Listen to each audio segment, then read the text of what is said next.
Oke guys, inilah pemandangan laut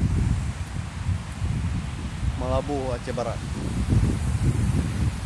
Sana sudut ujung karang ya, sudut sana ya. Ya.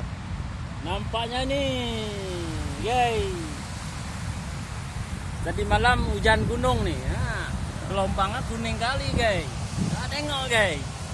Ya, saya, guys. Kutok tidak puy. Kalau orang kutok batu bara bang kau minta rezeki di daerah adanya kan. Nah, coba tengok lu. Nah, kayu banyak nih. Serak-serak orang cari rezeki di negara kita. Di Aceh tanya rincung Aceh. Tanya baju puy. Ada bro buy yo. Gelombangnya gede guys. Jangan lupa like, subscribe guys. Biar kita dapat nonton video-video Biar kita tambah video-video yang lebih menarik. Tolong dibantu subscribe. Ini pantai di daerah Aceh Barat ya.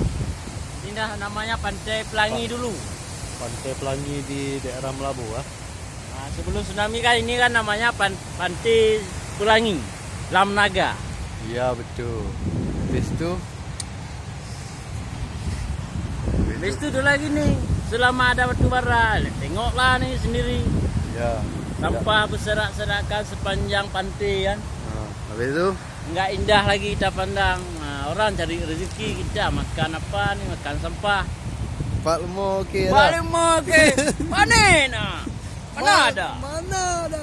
Nah, ini okey. Oh, kamu lewat. Nah, ini tinggal batang apa namanya? Nah, itu penialan tsunami, Petarun. Taruh. Nah, Lam Naga Pelangi itu lagi. Ini yang namanya apa? Icik. Icik yang muni. Danau sebelum tsunami ini tempat main ini bebek ya, tempat nenek bebek. Bilang sama orang Aceh tempat itik tengok ah. Nah, video.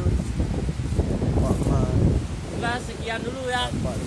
Oke, assalamualaikum geng. Jangan lupa subscribe, like dan komen Pak Temo.